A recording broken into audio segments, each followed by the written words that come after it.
Hello, welcome to Plymouth Profiles. I'm Steve Triffletti, Plymouth Town Moderator. And Plymouth Profiles is an opportunity to meet people from the greater Plymouth community. And today we're delighted to have as our special guest, Plymouth State Representative Kathy LaNatra. Kathy, welcome. Well, thank you, Steve. Thank you for having me. Thank you.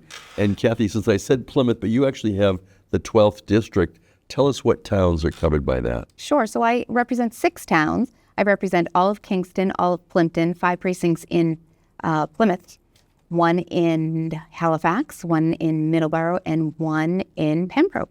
And do you know offhand those 5 precincts in Plymouth? 1, 2, 3, 5, and 13. Good. Thank you. And so, Kathy, let's go back to the beginning. Where did you grow up? I grew up in Hanover. Okay. Yeah, Tell us about that. Yeah. I moved to Hanover when I was in 4th grade. Grew up, I have a younger brother, a year younger than me. Went to Hanover High School. Still am friends with my childhood friends. We've been friends for now, but God, I hate to say it, but over 40-something years.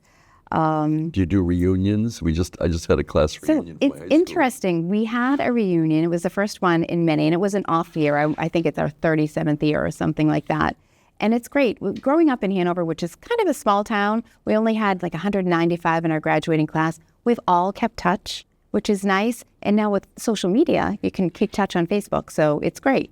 Yeah. And it's right close to your district. 'Cause I remember growing up in Kingston and going to Silver Lake. I would go and play in Pembroke. Yeah. And that whole Dwelly Street area was right near the Hanover line. I remember often being in Hanover. Yeah. So it's all close. It's all close, all on the South Shore, as we like to say, all Plymouth County. So what did you do when you graduated from high school? I studied economics at Framingham State, and that was fun. I had a great time there, met many friends there that I'm still in touch with. And then my first job was at the securities cage at Fiduciary Trust Company in Boston. Okay. So that was interesting. And from there, at some point, you became involved in town government. I did. So it was many years after that. I moved to Kingston in 2000, and my oldest sons were young. They were like 5 and 3 maybe. So I started coaching. Soccer's always the first sport. Coaching, and then I think the first thing that I ran for was rec commissioner. And I was a rec commissioner for 12, 13 years. Great position to have. During that time, I was a selectman. I was the vice chair of the select board in Kingston. I was on CPC. I was on open space. Recently, within the past, decade, I was one of the founders for the Affordable Housing Trust in Kingston.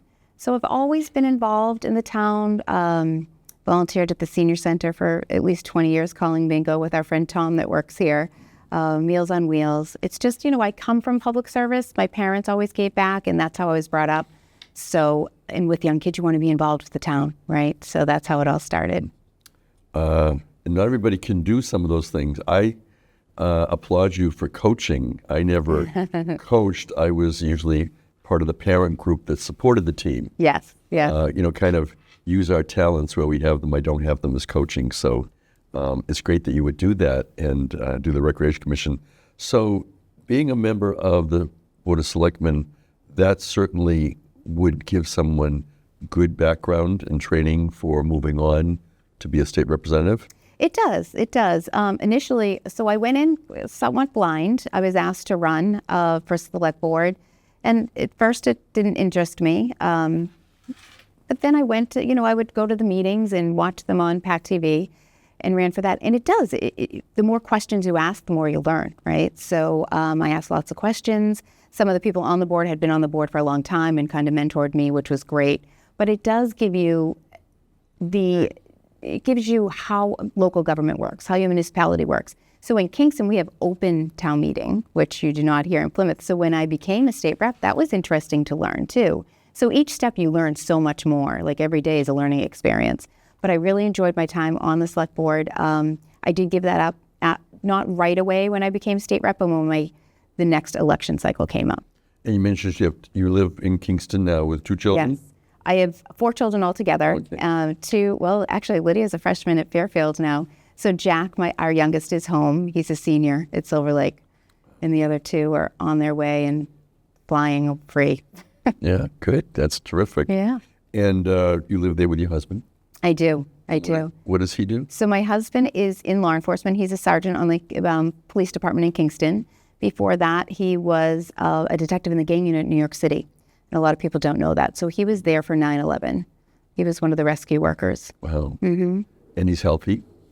Knock on wood, we do. He is in the study, and, every 6 months he'll have some kind of test. And, we knock on wood every day and pray every day for his health. That is certainly an admirable vocation. And I've always said, I don't think you can pay police and fire and teachers enough money for what they do for the community. I agree. I agree. Well, teachers especially, I will say teachers, because they have your children most of the day, probably more than some parents actually see their child during the day. And they have such a big hand in raising them. My daughter, I say this all the time, my daughter, who is a freshman at Fairfield, was a competitive athlete her whole life. She was a gymnast and a level 10 gymnast. And the amount of time she spent at the gym, summers it was 40 hours a week, off season, no, it was never an off season, but in school it was 20 something hours. So her coach should take the credit, a lot of the credit for where Lydia is today. Yeah. And you probably did a lot of driving. A lot of driving. And of course, as soon as she gets her license, she gets an injury that kind of pulled her out for a while, and then went back, and then another injury that just pulled her out altogether. And she had surgery over the summer and started Fairfield and was recruited to rugby. So she is on the Fairfield rugby team, all 5 feet and 100 pounds of her, and is loving it. That's terrific. Yeah, it is good. And, all that driving that we do with our children, my children end up going to high school in Marion, so it's a little bit of a drive. Oh, that is a drive. And, but looking back on it, those are quality time spending with the children, just going back and forth to the school and the activities. It really is, because it's just one-on-one time, like you said. And they tend to communicate better when you're in the car, because you're not looking eye to eye. They're either beside you or when they're younger, they're in the back seat. And that's when the conversations really start. And it's interesting, the questions that they ask. I started running for state rep, the questions that my children would ask me about the job. And then they started getting interested. That got them interested in local government and state government and now federal government. So, and they'll remember when they become adults, they'll remember that as a good time. And even though you're a busy person, you still find the time to spend that with the children. Yeah, it was very important. So in what year did you first decide to run for state representative? Oh, gosh. So that's an interesting question. I decided the year that I ran, which was 2018. I was asked before that. And as the saying goes, sometimes it's 7 asks for a woman to say yes, right, to run for office. Because it's, as we know, as we look, it's hard. It takes a lot of money. You have to raise money. You have to deal with a lot of negativity, a lot of opposition. But it took 7 tries for a group of people that really wanted me to run. And what was the clincher there is my friend Josh Cutler, former Rep Josh Cutler, now the Undersecretary of Labor and Workforce. I had known for many years when I was in the fitness industry. I think I was a personal trainer. And I knew Josh from that, and he brought me to the State House. And I had a visit, and I met many of the state reps then. And one of them became my mentor, Claire Cronin, who is now the U.S. Ambassador to Ireland, which is very exciting. But when I was there, I felt like I could do this. I thought it was beyond something that I can do. And a lot of women think this. They think that, I could never do that. I could never do that. But being there and meeting women, one being Joe Moschino, Rep Moschino, one was Claire Cronin, Leader Peisch. I talked to them like woman to woman. And then I at the time, he wasn't the speaker then, he was the leader, Ron Mariano, was very gracious to me and gave me that confidence that I could do this. And that I came home, I thanked Josh, and I said, I'm in. And I was in. Good. And here I am. So running for my 4th term. Oh, the first year, I will say, learning experience like everything. You're learning the ropes. You're developing really relationships. Everything's about relationships, right? It's developing the right relationships, dealing with finding the union leaders, developing relationships, not just in the House itself, not just in the Senate, but also the union members. It's meeting your constituents. What are their issues? I found that out in the campaign because I knocked on a lot of doors.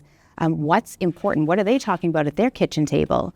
So I learned all those things. I was always there. I always showed up. I was always in the district, definitely in the district more than I was in Boston. And to me, that was important because that gave my district a voice at the House. And I continue to do that. I continue to show up at every senior center. You'll see me at all the events. And it's not just because I love to be at events and I love to be outside and I love to meet people, but it's to hear what's important to them. What is keeping them up at night? What are they talking about at the dinner table? How are their kids doing? Are they able to find a house? All those things. And I think when you are not connected with your district is when you lose your district. So I saw you at an event, I think, last week. Oh, probably. Coalition for the Homeless. Oh, yes. Yeah. Which is very well, my important. dear friend, Amy Belmore, received the Phyllis Hughes Award. I wouldn't miss the event anyways, but especially for my friend Amy. And she was involved in your first campaign? Yes, she was. She was involved in my man previously to me, Tom Calder, in his campaign, and she thought she was done. She was done with campaigns. We met for coffee. I just was asking for advice, and by the end of that 2-hour coffee, she was helping me. And now, she has a really big job. She's the executive director of Habitat for Humanity here in Plymouth County, and very involved in the Democratic, Hanover, I keep saying Hanover, Kingston Democratic Town Committee, and is one of my best friends. Yeah, she's amazing. And we're taping this in early October. Yes. And we have a town meeting coming up for Plymouth, and Yes. you come to those meetings as well. I do. We always give an opening statement. One of the delegation gives an opening statement. And I will say, and I talk about you to all my towns, because if you haven't been to the opening of the Plymouth town meeting, you don't, it just brings so much excitement. You have usually someone singing, you have the honor guard. Once I was there, you had the singing a cappella group from the high school. I mean, it just brings everybody together and sets it off in such a great tone. A lot of people don't want to, they think town meeting, oh, what a drag. But you set it off in such a great tone, and I wish more towns did that. We do, and we will have that again this October, along with clergy. Oh, yes. Give us the invocation, and then the spring we remember people that passed in the previous year. So, and that's so important. Don't you think it's so important to set the tone for that people remember others? we try to be civil, Yes. and we try to be enjoying it along with doing the business of the town. So your first term, what do you recall about that? I mean, what was kind of memorable to you as a first-term state rep not that many years ago? It wasn't, so I've been in 6 years, so that, I will say the time definitely flew. I remember running that first term. The relationship, so that was the most important thing, because you go in blind. You really don't know. You file bills right away. You don't know that you're going to file them right away. You're in, and you're sworn in at the beginning of January, and by the end of January, you're filing your bills, and you have such a short time to do that. So it's really important to be prepared. I knew that going in because I had met people, talked to constituents, what's important to them, what bills had my predecessor filed that are important that didn't go through. So when you learn the process, and then from there, it's like, how do you get co-sponsors? You need to talk to people. Then it's your bills in a committee, and you're passionate about your bills. They're like your children. How do I get that bill out of the committee? Well, you need to have a relationship with that chair. Sit down with that chair. Let that chair know why this bill is important to you, to your constituents, to the Commonwealth, wherever that bill is going. And then it's out of that committee, and now it's in another committee, and so you have to meet with that chair. So the first year was a lot of learning. It was a lot of, again, relationships, testifying at hearings. So when your bill's in front of a committee, there's a hearing, and that was new to me. So it was kind of like you were in court, right? So I'm sitting in front of the committee, and I'm testifying on why I think this bill is important and why it should pass. But also, there were bills that weren't good for my committee, that weren't good for my district, that were in the committee. So I would go and say why I didn't think that bill should pass. So just because you're trying to push bills, there's other bills that you don't want, that aren't good for your district. So that was my first term. It was learning the ropes, developing the relationships, talking as much as I could to my constituents, and that really never ends. That never ends. So you're talking about building relationships at the state level. Clearly, coming from Kingston, being on the board of selectmen, you had relationships in Kingston, and Yes.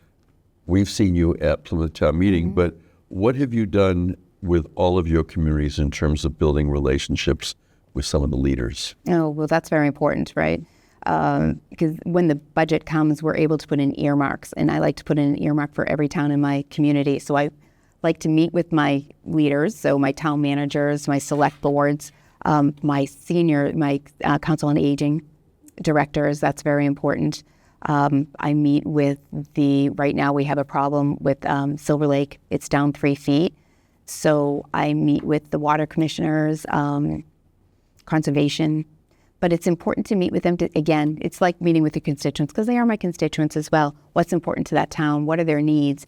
What is there something, as an example in Kingston, there was a group that really wanted a veterans memorial, but they didn't have the money for that. And the town did have the money for that. So that's something I was able to put an earmark in for. And when you put an earmark in, that's another thing you're advocating for. You're sitting in front of the chair of Ways and Means, why this is important to my community.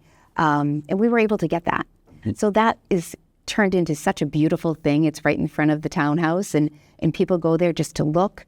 We just had an agricultural fair there, so people got to see this magnificent, I don't know if you've seen it, but at the I've heard about it, yeah. It's magnificent, I really have to say. And there's a lot of hard work in there. I also meet with our veteran service agents, officers. So we have a great one here in Plymouth, Roxanne, who was also Plimpton. We have a brand new one. Her name's Lisa Erickson in Kingston. Steve Littlefield in Halifax. So I meet with them. You know, we just passed some legislation, the HERO Act, and I'm going to do a forum in Plymouth at the Legion for all these towns that I represent and all the veterans and their families to explain what their benefits are, what their new benefits are. Because this is the most significant legislation we've had, veterans legislation we've had in decades, I think ever, to be honest. So that's really important, is keeping in touch with the people that run the towns, run the municipalities. So Kathy, we hear a lot at the national level about some of the national issues, and sometimes we hear that those issues are being sent to the states or reserved for the states. So do any issues that are being debated at the national level come to mind in terms of something that you have had to think about at the local level and in the state legislature? Oh gosh, there's so many, reproductive rights. That's on the top of everyone's mind. Well, tell us, how does that come to So in Massachusetts, every day I wake up and I'm so grateful that I live in the Commonwealth of Massachusetts. We don't know what's going to happen in November, but what we did in Massachusetts is we codified Roe versus Wade, so Roe v. Wade. So that can't happen here. And I mean, how did you codify? When you say we codified, codified. What did you do? So we had a vote on that, right? We had a vote on that, and it wasn't unanimous. Like some things aren't. A lot of things, we do come together in a lot of things that are unanimous. This was not, but it was overwhelming on both sides of the aisle. Bipartisan support. Yep, definitely bipartisan support. As a mother of a daughter, it's frightening. It's frightening. Do you ever see, what's that? I read the book many, many years ago, The Handmaid's Tale. Yes. And it came out, I think it's on Hulu or something. And when I read the book, which was 20-something years ago, maybe 30 years ago, I was like, well, this could never happen, right? This could never happen. This is crazy. And I was like disturbed by the book. I'll say I was disturbed by it. Well, then when it came to Hulu, I started watching it. And it was very disturbing. It's very disturbing. It's very disturbing. Very disturbing. I'll leave it at that. And that just can't happen, right? It just can't happen. As far as we think we've come as women, we still have a long way to go. I mean, pay equity, we just passed a pay equity. We're still making 80 cents on the dollar of a white male. And we're 51% of the workforce now. We're 51% of the population. So we're over half of the population, but making less. And these are important things, These are important things for our sons to know too, right? Absolutely. Not just our daughters, but for our sons to know too. My daughter's very fortunate. She has 3 brothers that are extremely supportive of her. So moving on from your first term, you've had some more. How do you feel you've grown in the position of state representative from when you first started and you were trying to build relationships to the present? What feels different?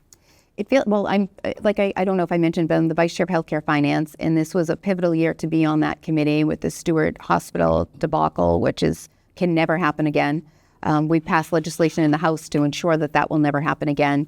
And just our healthcare in general, we have a shortage of not only nursing, but of our physicians, of our surgeons. It's frightening.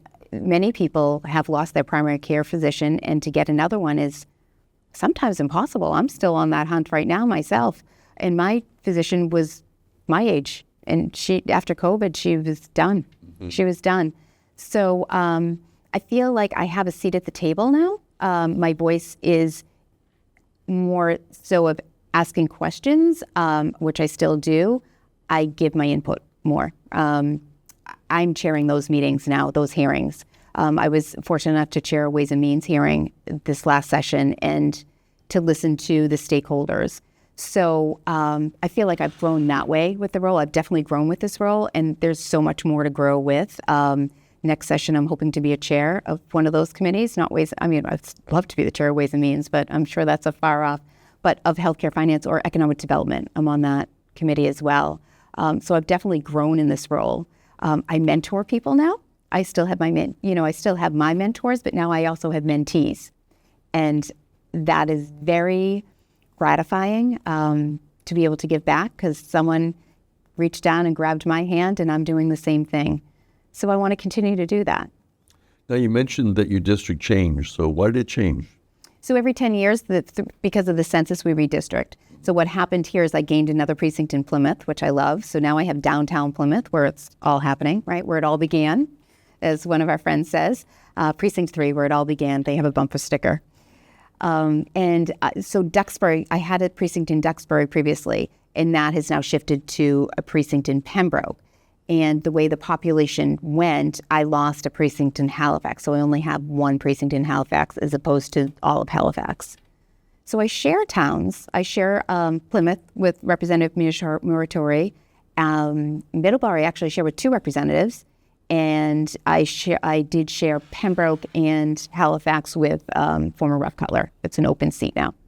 It's interesting, because having grown up in Kingston, going to Silver Lake, you're touching all the 4 Silver Lake towns. Right. Plus Plymouth. And I find there's still a strong connection among all the communities. We just recently had our 55th Silver Lake class reunion. Oh, wonderful. And many people that attended are still from these towns. And It's great to reconnect and realize how much we still have in common. Yeah. People tend to, when they're grown and they're raising their families, they tend to want to go back to where they grew up or around where they grew up.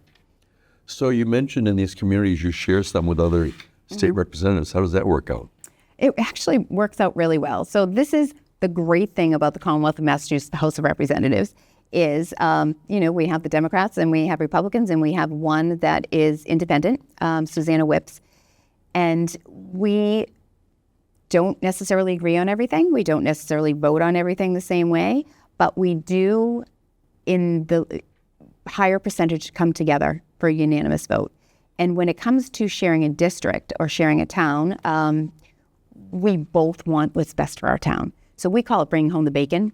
We both want to bring home as many resources as we can for that town that we represent. So what I say to constituents that are like, why do we have 2 reps? Well, actually, it's a benefit, because now you have 2 bites at the apple, right? When you're going for those earmarks of the budget. If I didn't get something, then my colleague may be able to get something, or we work together. If we're not going to get the same amount, we can put in and we can combine resources. But that really works out well. So we're not at each other's throats. We may not agree on everything. Like I said, we may debate on the floor, but we're still going out for coffee the next morning talking about our district and what we can do for our district. So I may be naive, but it seems as though the working relationship at the local level is much better than what we hear at the national level. No, that's the truth. There's a lot of bipartisan cooperation. There really is. There really, really is. And I just mentioned this. I was with some seniors at Oak Point this morning, and they were asking me that question, how is it? And I said, honestly, if it was like the federal level, I wouldn't be doing this job. I mean, they're not getting anything. If you can't come to consensus and you can't get along, how are you going to get things done, right? Sometimes you got to give a little, sometimes you got to take a little, but you want to come together in that middle, right, to get things done. Otherwise, nothing gets done. So speaking of things getting done, what needs to get done currently? We've kind of talked about when you first started. Mm-hmm. What are some of the challenges that are now facing the communities that you represent? Well, affordability, that's the number one when I knock on doors, is one of the number one issues. And housing. I'm also a realtor.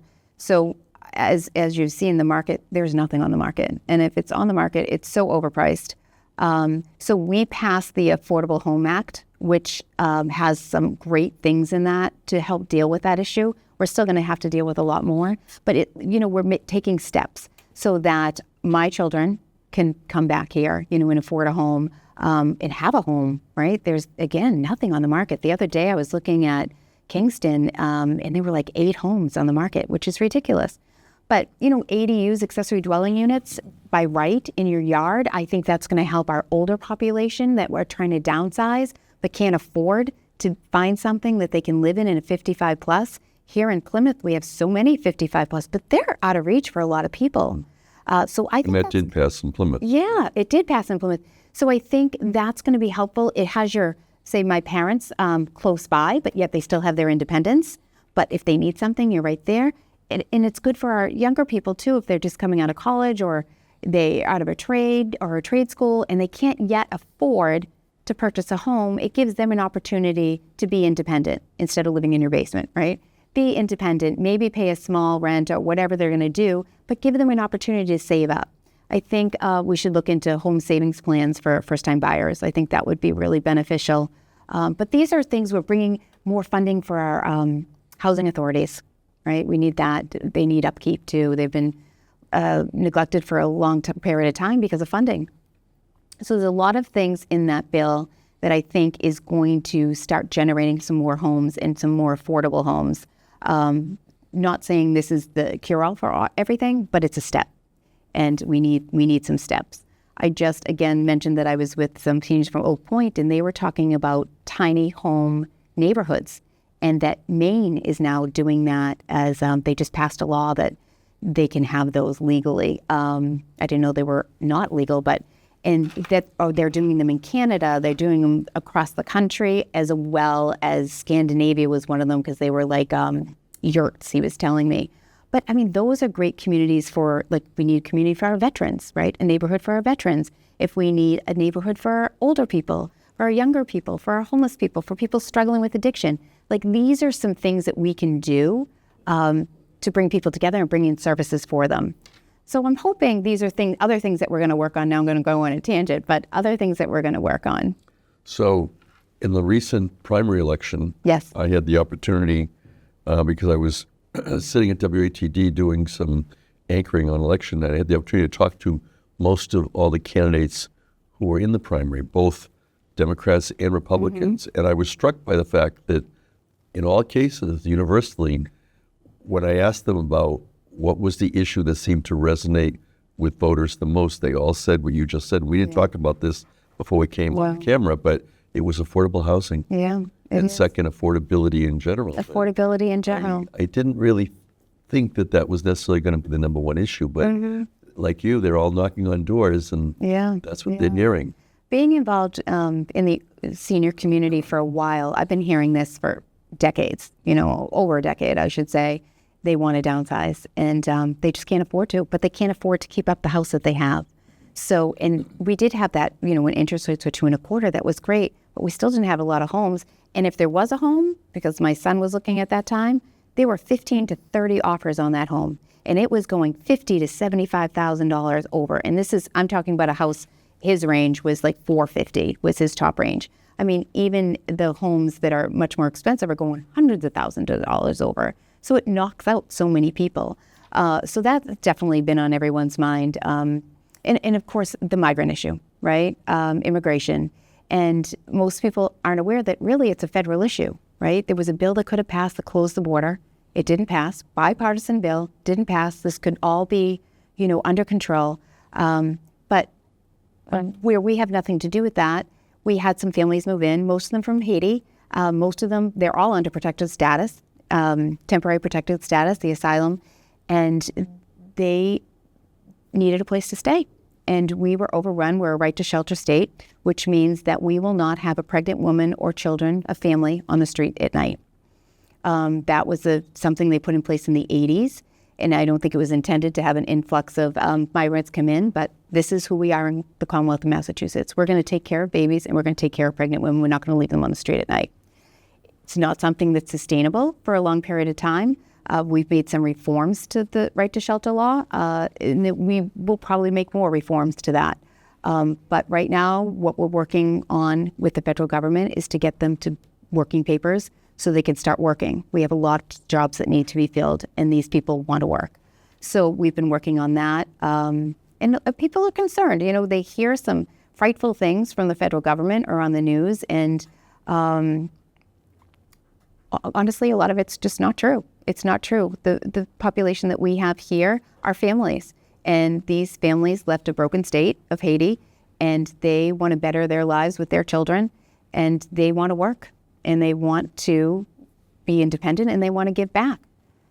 So that's on a lot of this. So it's kind of talking through that with people on the doors too, because they hear rumors that aren't necessarily true. So it's really just telling them the facts.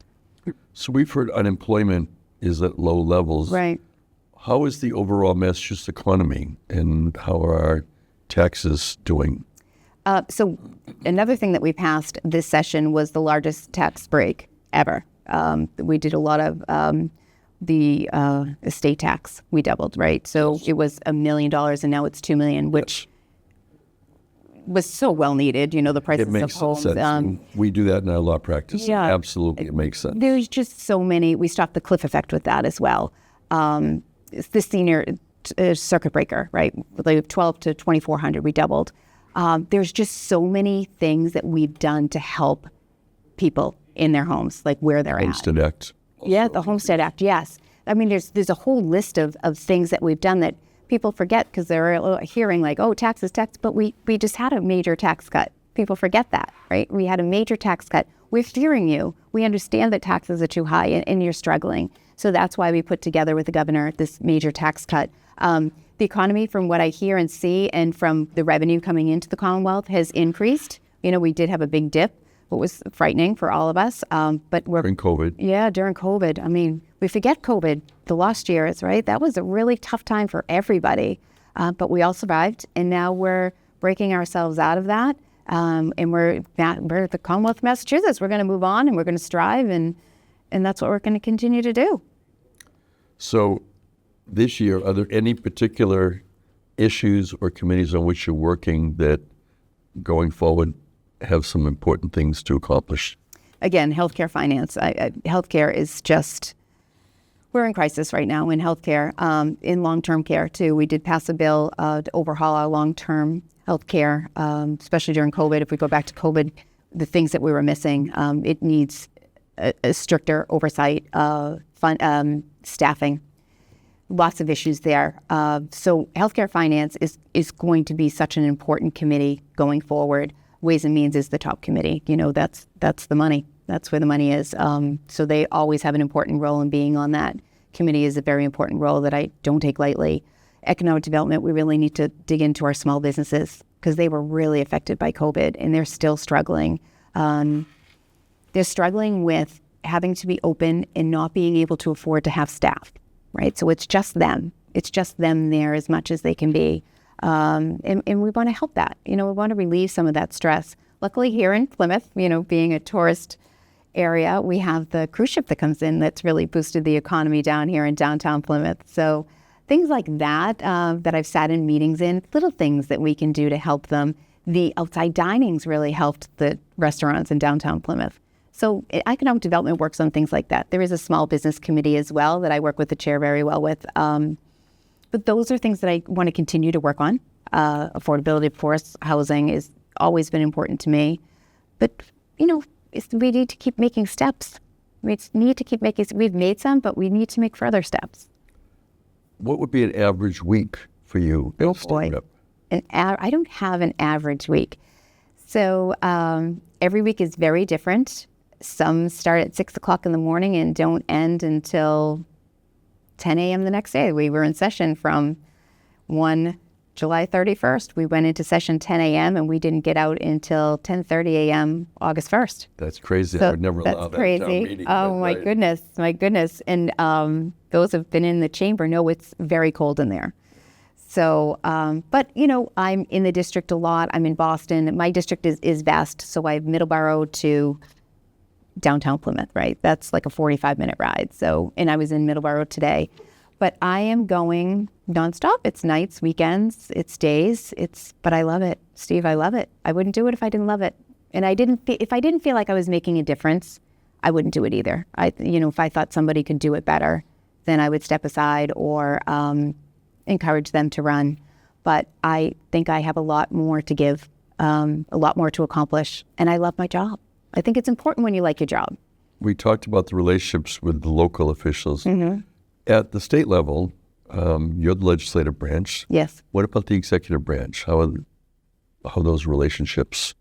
With the administration? That's correct. So they're good, I will say. So Lieutenant Governor Kim Driscoll was actually down in the area on Saturday, knocking doors with me. And that surprised a lot of people and made a lot of people very, very happy. But the good thing about this administration, and nothing against the previous administration, was fantastic too. I have to say, you would call and you would get an answer right away. This administration, I'm fortunate enough that I have a relationship. I could pick up the phone and call their cell phone and I'd get an answer. And sometimes that's what you need. That's what you need. If you're not connecting with the secretary or the undersecretary for something and you need an answer right away, that's a good thing to have. It's a good thing when someone's in crisis and they need help right then. And to help your constituents, so you've got your time up in Boston and then here. So what do you have for support in your two locations? I'm very fortunate that I have a great staff. So I have Christopher Jean, who grew up here in Plymouth, graduated from Plymouth North. He is up in Boston because he is now engaged. I can't believe it. He's engaged, living in South Boston. So he is at the State House every day. And then Stephanie Landry, who has worked at the State House for over 30 years and knows everything, is in the Cornish Park office, which is wonderful. So I have, we meet once a week, all of us together, because I think that's important too, to be on the same page. And sometimes Chris will come down if we have an important event or we're going to give a citation, especially if it's somebody he knows from Plymouth. He likes to be there. And Stephanie will go to the State House because she has so many relationships there from being there 30 years. But we all work really well together. We all know what our priorities are, and our priorities are to our constituents in the district. So if somebody wanted to reach you, how would they do that? So in Cornish Park, I have an office there. I have, if you Google me, you can have my office number. I don't know it by the top of my head. I should know that. KathyLaNatra.com has all my contact information. I have a Facebook page, State Rep Kathy LaNatra, that has all my contact information. There's someone at the State House Monday through Friday from 9 to 5, sometimes a little later, sometimes a little earlier, that will answer that phone. And if they don't answer the phone, then we get the message shortly after and you'll get a return call. And can people actually go to the local office or the State House? Yeah, we welcome. We have lots of visitors at Cornish Park. We have lots of visitors at the State House. I love when people visit. I especially love when it's younger people, like middle school or high school, and you can bring them into the chamber and really, show them the sacred cause. There's so much to show. And once they're there, they have so many questions. And it's interesting how many people have never been. Like, I talk to adults like my age, and I'm like, come visit me next time you're in Boston, stop by the State House. They're like, really? I'm like, yeah, we'll go out to lunch right across the street. And they take me up on it. So it's great to have visitors. So we talked a little bit earlier off camera about education. Mm-hmm. What do you have to say about education currently? I know we went through quite a bit during COVID, a lot of challenges, but we did. What about now? I still think we're coming out of that COVID fog. There's a lot of catch up to do. There's a lot of catch up, and I don't think we're there yet. We do have that MCAS question on the ballot, question 2, we're going to keep the MCAS, but whether to eliminate MCAS as a requirement to graduate. And I have been known to say, vote yes on that, to eliminate that to graduate, that requirement to graduate. I had some very heated discussions this morning about that, the people that are against that. And the teachers that I've spoken to are for it. There's this gentleman, John Creed, that used to be on the school committee. And do you know John Creed? And we've had many discussions. And one thing that he brought up to me that was interesting is he said, it's not fair to the VOTEX, vocational schools, because half of their program is learning their trade and that they're not being tested on the trade, right? So I'm still think that we need a litmus test to see how our students are doing. But this is the first year that I've had a devastated student parent come to me because they couldn't pass that test to graduate, and they dropped out. And that hit me hard because this was a good kid. This is a good student. I don't know what the answer is there, but just being a parent myself of a type A daughter who was a gymnast, she started sleepwalking, and we didn't know why. And we went to the doctors, and, she's sleepwalking. Come to find out, it was because the MCAS was coming up. And she would sleepwalk because the teachers let the MCAS is coming up. They have to teach that test, and it's a lot of stress on that teacher. And I'm sure the students are feeling that stress on the teacher, and the students are feeling the stress. So, that was really it was a tough time, and that happened into high school. She's a very bright girl. She's going to be a doctor someday. She's pre-med, but that took a toll on her, and she's not the only one. You may know I used to be on the school committee in Plymouth, and it is true. We have so many different students, and when you think about people with whom you went to school and now they're adults, the success is all over the place in terms of how people have done, in terms of how we measure success, because some of those students who were not college-bound, who are in VOTEC, have done very well and are very successful, and yet it seems like the MCAS tests certain things and not everything. Right. And, people learn in different ways. They learn at different speeds. And it sounds like we need to be aware of that. I think we need to be aware of that. Have you taken any positions on any other ballot questions? So number 5, ballot question 5 is to change the way we structure tipped workers to pay the minimum wage. And I'm a no on that. And I've done a lot of research with that, not just with the restaurant owners, because I wanted to talk to the servers, really, because that's who it affects, right? It affects the servers. It does affect the restaurant owners as well, but we're really affecting the paycheck of the servers, what's going in their pocket, how they're feeding their families. And what did they say? They're a no. They are an absolute no. They're a no because it's the way that they have, and if they work hard and their tips, they get paid more, right? And this is what they do. They worked for this. They're taxed on their tips now too. They work for this. Otherwise, they can work as hard and still get paid that minimum wage. And then after talking to the servers and then reaching to the small restaurants, not the chain restaurants, but the small restaurants that we have in downtown Plymouth, it really puts a bind on the restaurant owners too. And then the prices are going to go up. And now we're not going to, going out with a family of 4 is going to be double the price, and no one's going to be able to do that. So when I looked even further, it was a group from California that they did in California that came here. California is not Massachusetts. I just don't think it's something that's going to work here. I was a server in another life, and I remember when I was in law school, my wife and I worked Saturday nights at a restaurant, and we did very well compared to some of the other people that have been there for years. And I think it's just, as you say, we were being rewarded probably for working extra hard, right, to try to make everybody happy and get what they ordered. But it certainly seems to make sense, like so many other economic issues, right, let kind of the economy go the way, if people work hard, they should be rewarded for that. Right. I agree. So and any other ballot issues besides those? So we have, that was, 2 and 5. We have Uber drivers. Well, they don't say Uber in the question. It's, I forget the term, but it's like our Uber and our Lyft drivers, if they could unionize. And I believe in unionizing to make sure that you're getting a fair wage and fair benefits. So I'm a yes on that. And then the one that I'm struggling with is the legalization of it's mushrooms, but I don't know what the term is on the, I have to read it. And I know that it's done so well for people with PTSD. I've watched documentaries on it. I just don't think that we have enough behind this bill.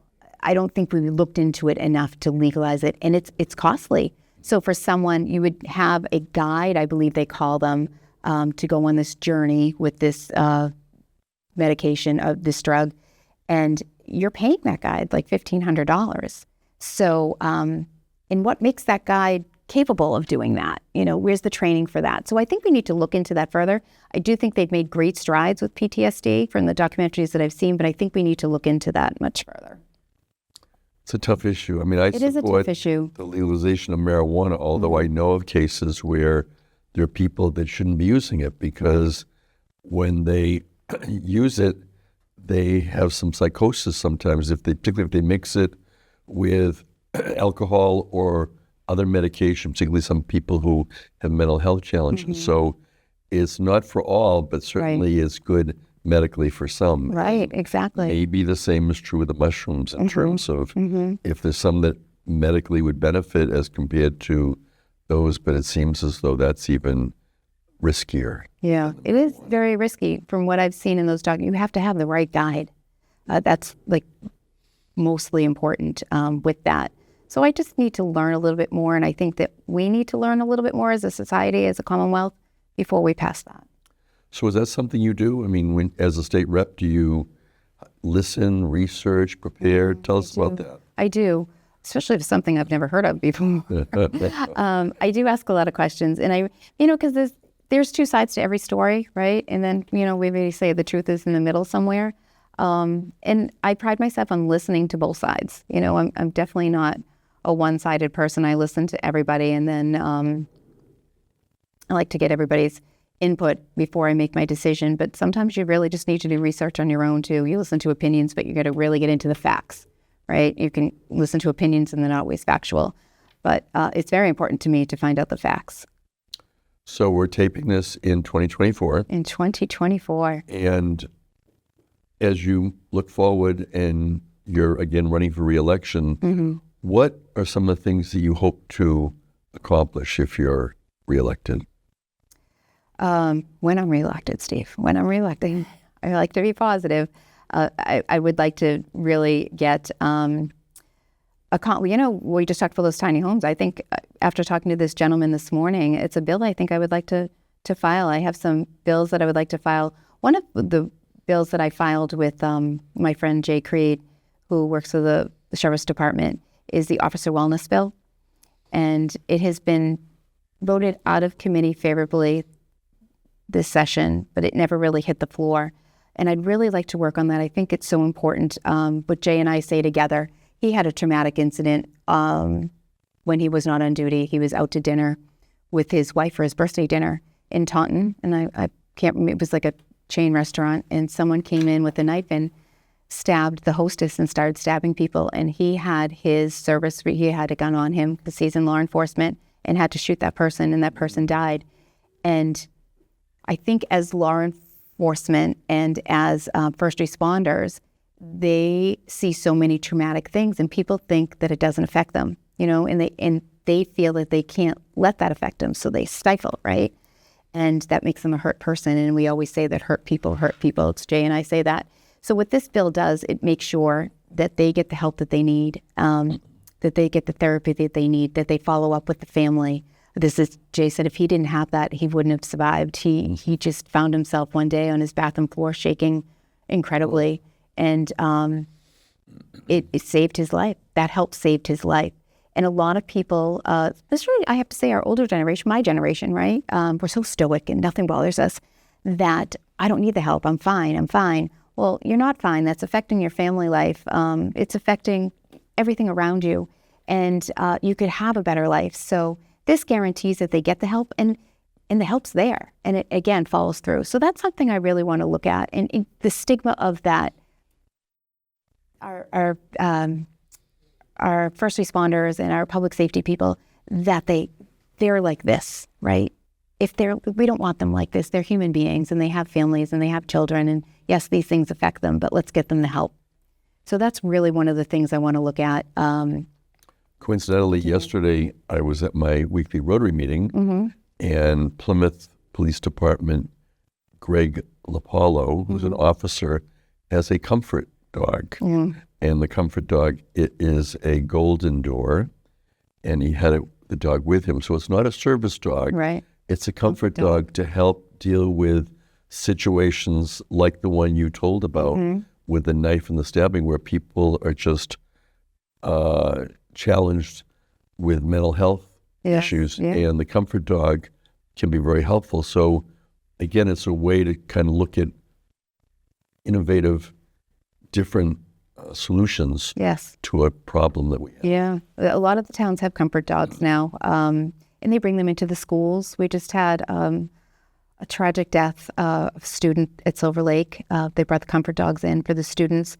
We have them at the senior centers. I've seen them everywhere, and I have 3 dogs, so I'm a dog lover. So every time I see one, I'm on the floor. You'll see me on the floor, and nobody else matters but those dogs that are in front of me. I'm the same with babies, too. So, yeah, we do need to think of innovative ways. And speaking of mental health, the stigma with mental health, and, sometimes hand in hand, mental health comes with addiction issues, right? Or we did open recently a new outpatient, not we the state, but Gosnold, I think it is, opened a new outpatient in Pembroke, which is nice to have something really convenient and local. But when we do section someone or we put them as a state, it's only 30 days that they get help for. They really need 90. Studies show that 90 days makes a difference. 30 really doesn't make a difference. And if we're to beat this or get ahead of this, we really need to invest in it. And you mentioned about signing on to certain bills. So in your tenure so far, the 6 years, state rep, how many bills have you been involved in? I actually filed 30 last session. I've co-sponsored hundreds. And this is very important that I wanted to mention that there's about 7,000 bills that are filed each session, which is excessive. I cannot know them all, nor do I try to know them all. So if there's a bill that's important to my constituent, it's very important that they let me know that. So if it's important to you, it's going to become important to me, and I can track it. And I can tell you when they're going to have a hearing so you can come in. But now you don't even have to come in. You can Zoom in to testify, which is so important. Right. So important, because it's hard for people to get in there. Virtual session. Yeah. So I want everyone to know in the 12th Plymouth that if there's a bill that's important to you, let me know about it, because I may not know about it. I may find out about it and say, I will co-sponsor that bill. Let me track that for you. I may advocate for you. But at least let's have that discussion about it.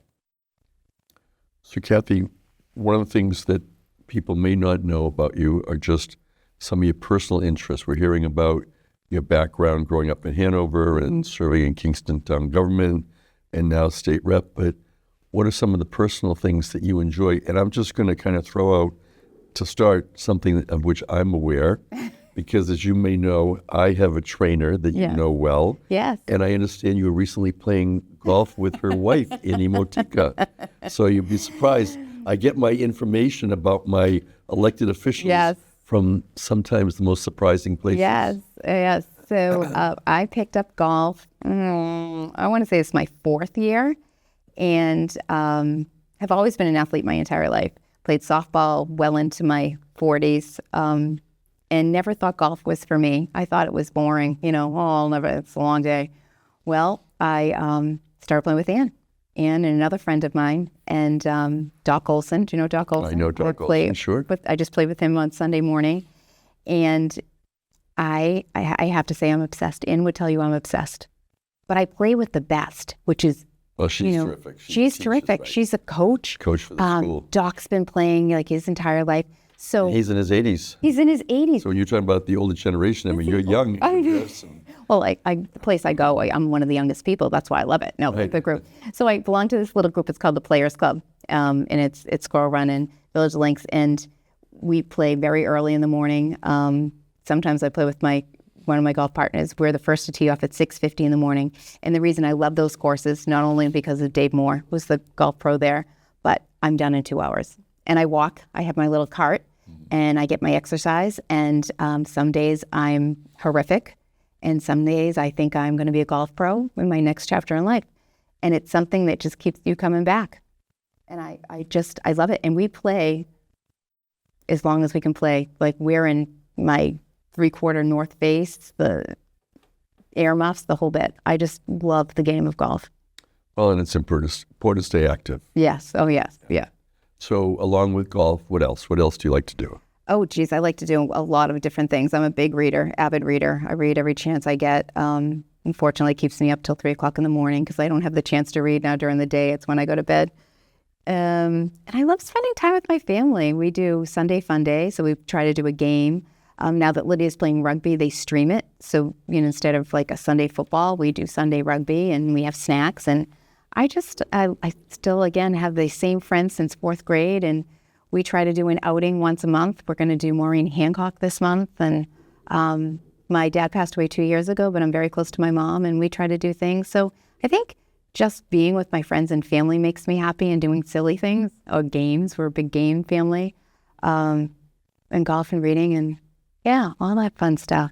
So for anybody that might have joined us partway through this presentation, what are a couple things you would want to just leave in people's minds about your work as a state representative and what you hope to accomplish in the future? Yes, sure. So again, running for my 4th term, it's a job that I love. I absolutely love. I get great gratification helping people, listening to people, meeting people, developing relationships. I think we've come a long way in the Commonwealth with affordable housing, where we've passed some great bills. With the Steward healthcare, the worst has happened. We can make sure that doesn't happen again, but there's still a lot more to do. We educate our young people, and they can't afford to live here, and some other state is benefiting from their talent and their knowledge, right? We want to keep our people here to thrive. I want my kids near me when they have children, so I can be a wonderful grandparent. So I really care about my district. I care about my district. I love my district. I'm very bipartisan. Anybody that you talk to will tell you I'm pretty moderate Democrat, but I have democratic values, and I grew up that way. I grew up giving back, and I hope to do it. I hope to do it for a while longer, and I hope to be your state representative for the 4th term. And a little voter service information. Tell us, when's the election? What are the hours? And can people vote early? So people can vote early. You can start voting early now. You can vote by mail. The ballots are hitting. If you've already passed in your vote by mail, ballots are hitting your mailboxes now. Voting early starts October 18th. I almost said November. Starts October 18th. You can call your local town hall to see where your voting is, because I have 6 different towns. And you can vote at the polls November 5th, and that is until 8 o'clock at night. Kathy LaNatra, thank you for being here. Thank you, Steve. Representative for the 12th Plymouth District. Yes. And best wishes going forward. And thank you for all your service to the towns that you represent. Thank you so much. Thank you. This completes this presentation of Plymouth Profiles. Thank you for joining us.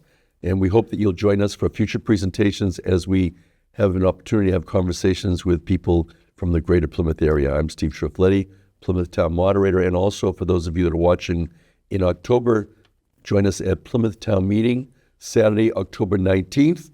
We'll begin sharp at 8 a.m., and we have many articles coming before the elected town meeting members. Again, thank you for joining us. Good day.